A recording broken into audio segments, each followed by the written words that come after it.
Since we've now covered kind of yantra, since it was a question that was raised, let's look at mantra. So if you divide it into two, we have man and tra.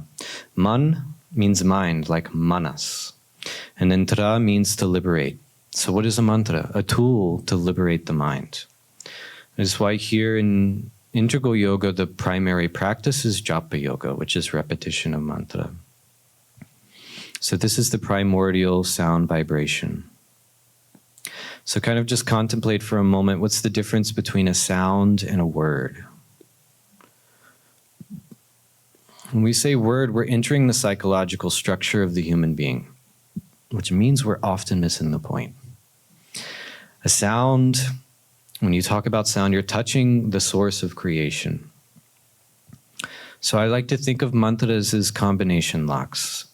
You chant precisely, and that's definitely important for me. This is a super ancient tradition, and to really respect this as much as we can as Westerners with our English tongue trying to do these things. But when pronunciation is nice and close with bhava. Bhava is a very important aspect of Nada Yoga and Bhakti Yoga. Bhava means feeling or emotion. So we do our best to pronunciate correctly, and then we have this loving devotion towards it. That's why kirtan is so special. You know, we're singing, chanting these very, very ancient mantras, and because of the musical nature of kirtan, it really makes it easier to kind of feel this devotional, heart-opening experience. And it's those two things, when they come together, where you can really experience the power of what it means to chant. So mantra is not to be spoken, it's to be chanted. So you heard I did the Vedic chants in the very beginning. All of the Vedas, you don't speak them, you chant them. Sing them almost. Typically in Vedic chanting, which is a very wild rabbit hole you have to go down, very strict rules. But we will together tomorrow night be chanting the Gayatri mantra, which is also very, very ancient from the Rig Veda. And there's only typically 3 notes used, sometimes a 4th swara. Swara means note. So just to kind of give you an idea, it's Om Bhur Bhuvaswaha Tatsavitur Varinyam Bhargo Devasya Dhimahi Dhiyo Yo Nah Prachodayat. So all the Vedas are chanted in this way, they're not spoken. And it creates it will grab your mind and creates a very powerful vibration when doing this. And we'll have that opportunity tomorrow night together. So I like to think of mantras as a magnifying glass. So the mind is an extremely powerful entity. You can see, because of minds, we have these amazing devices. We have AI. We have so many things because someone was able to focus the power of their mind. We have wars because of an uncontrolled mind, or a confused mind, if you will. So think of the sun. This is just like the mind, this unbridled power of solar energy. And down here on Earth, you know, tomorrow it's going to be 60 degrees. If you hold a magnifying glass, which captures the sun, and 3 inches under it, it's focused into one point. It's 250 degrees. So that is what we're doing through our sadhana of japa yoga, or any meditation practice where you're focusing the mind. You're harnessing this unbelievable power and focusing it into one point. That is the practice of concentration resulting in meditation. And mantra is just one avenue of that. So it's important we talk about kind of the basis of a mantra, which is Om. So it's cool to see in other religions, in Christianity, when I was at the Vatican, they chant Amen. In Islam, Amin. Tibetans, hum. So it's interesting to see this kind of synonymous vibration through different religious practices.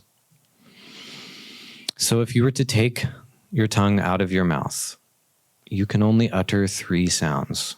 Let's try it together. No moving the tongue. Open the mouth. Ah. You're going to do ooh.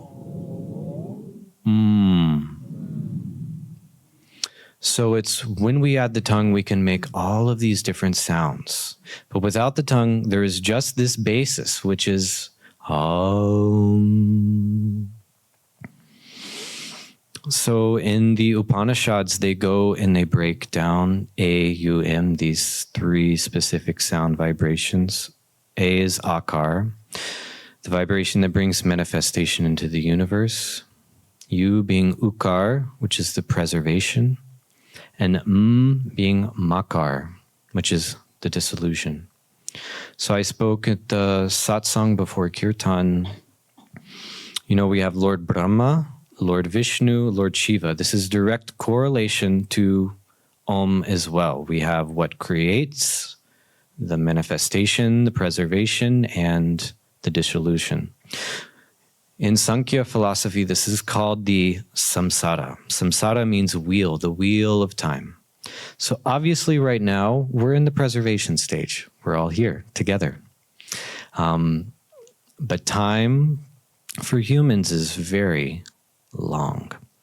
But for the universes go through this period of creation, preservation, dissolution. This is called the essence of samsara. The symbol here is the Tamil Om. So I'm sure you've seen the Om that looks like the 3. This is the Sanskrit. There are 2 very ancient languages. The most ancient languages in India is Tamil and Sanskrit. I was in Tamil Nadu, which is South India, and I saw this everywhere. And I was like, what is that? It looked so cool. And it looked like a skull, which was very interesting. A human skull. And also you can see at the bottom, this is representing the trunk of Lord Ganesh. It's also, if you look at it, it's like the face of Lord Ganesh. Looking at japa. Japa is the practice of mantra repetition. Even in kirtan, we're doing japa. We're repeating a mantra. But there are, more meditative forms, quiet forms of japa. So there's 3 main ones, Vikari, Upamshu, and Manasika. Vikari is what we will be practicing tomorrow evening. This is verbal repetition. So, when you're starting with japa practice, this is the way to start. Verbal repetition, because you're creating this sound, it's easier to kind of concentrate on the sound. Also, when you're chanting in a group, every single person adds an extra layer to the vibration. That's why I have not chanted the Gayatri Mantra with this many people at Lotus before. It's going to be wild. A lot of fun. So definitely come for that. So it's great for group chanting, Vaikari Japa. Upamshu is whispering. So when we teach people how to do japa, you start with that, with Vaikari. But when you're in a meditation hall, people will not like you if you're doing that. It can be very distracting. So Upamshu is a beautiful kind of whispering way to do it. Also, you can just be mouthing it. That's what I do when I'm getting distracted in meditation hall. I can mouth the mantra, which just helps hold the mind onto the mantra. And then kind of the most subtle form and the most deep form is manasika. This is silent repetition. So when you're at home, if you're practicing japa, you can do all 3 of these. I like to kind of go from gross to subtle to start your practice. But the goal is manasika japa, where you're mentally repeating it.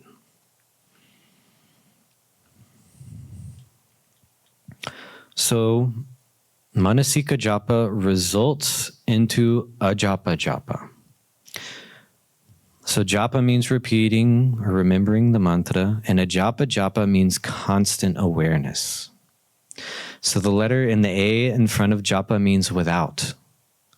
So this means the mantra is going without you making it happen.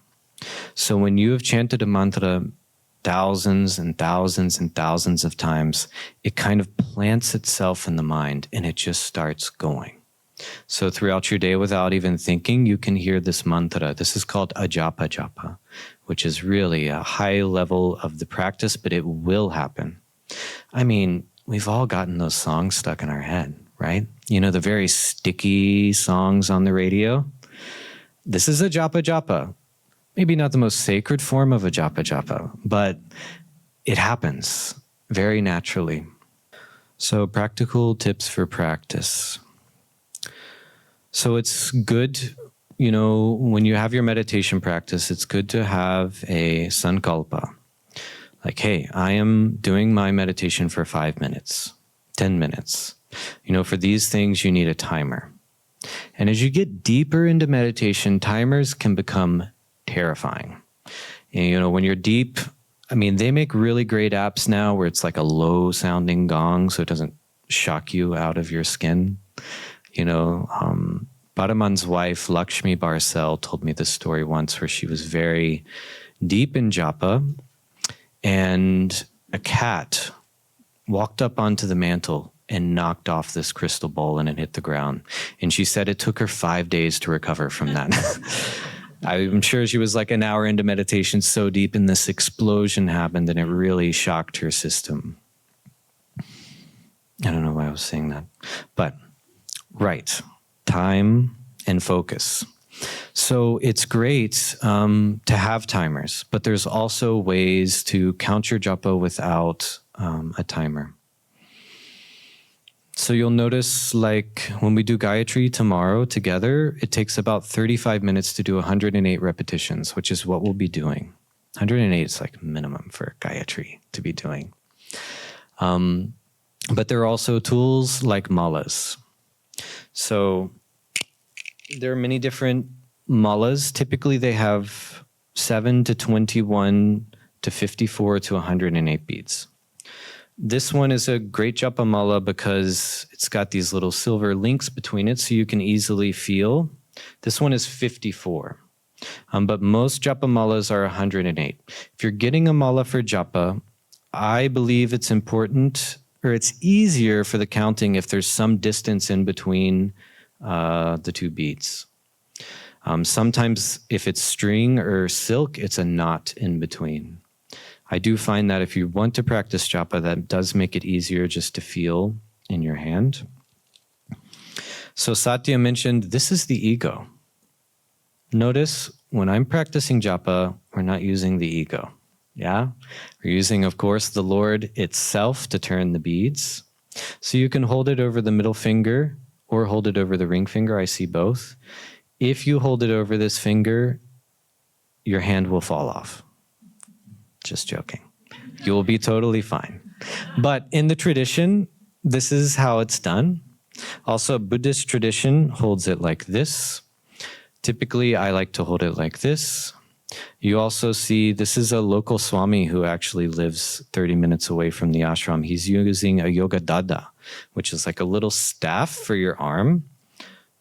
What's important if you're into like sacred things is not letting it touch the floor. That's why if you're doing it down here, kind of hold it in the palm of your hand as you're doing your japa. I like to do it here, just a reminder of the heart.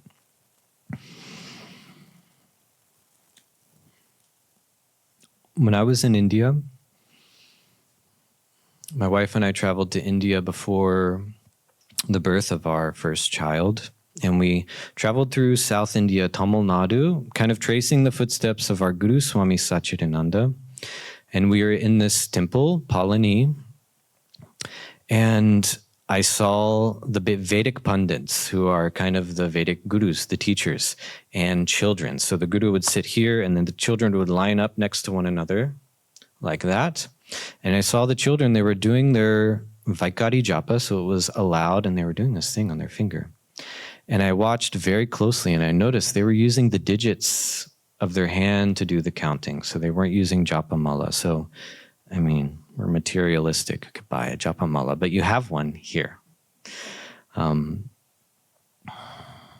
So 7 is the tip of the ring finger. 1, 2, 3, 4, 5, 6, 7. Next would be 21.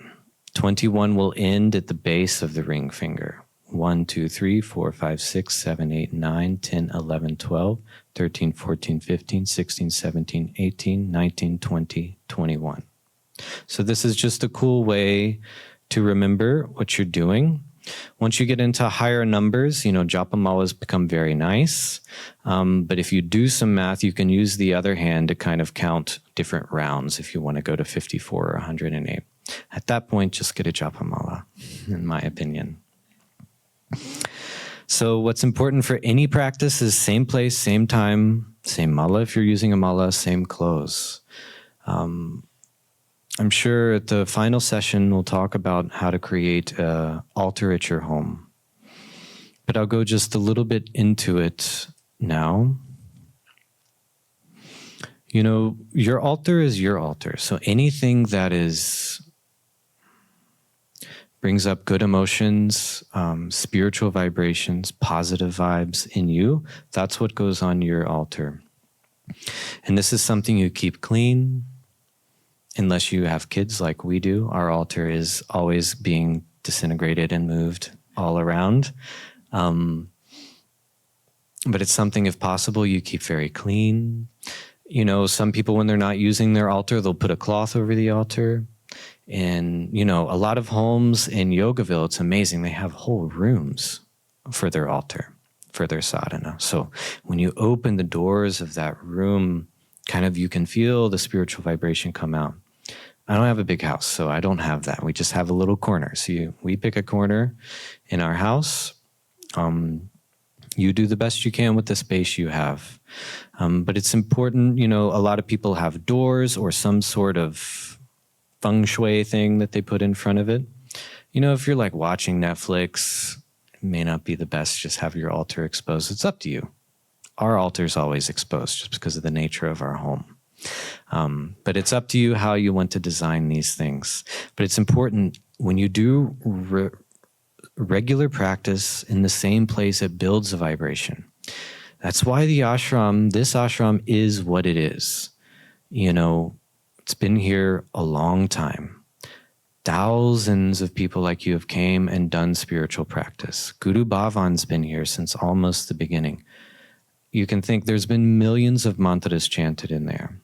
So that's why these buildings and these structures like temples, Chidambaram, lotus, hold this very palpable vibration because of this repetitive practice and also kind of the attitude of the people that enter that space.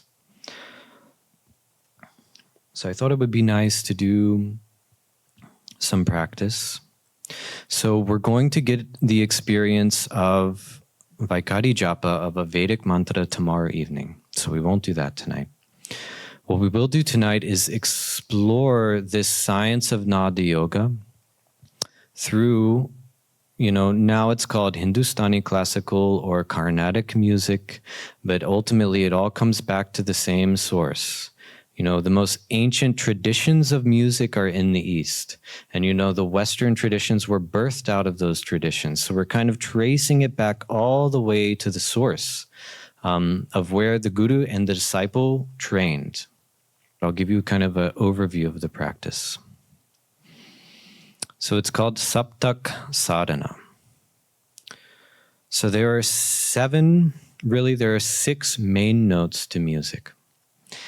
And then there are different variations of those notes. You could call it minor, major, and then there are also microtones, which we won't be doing. But when we chant kirtan, sometimes we'll be moving into microtones, definitely on Tuesday evening.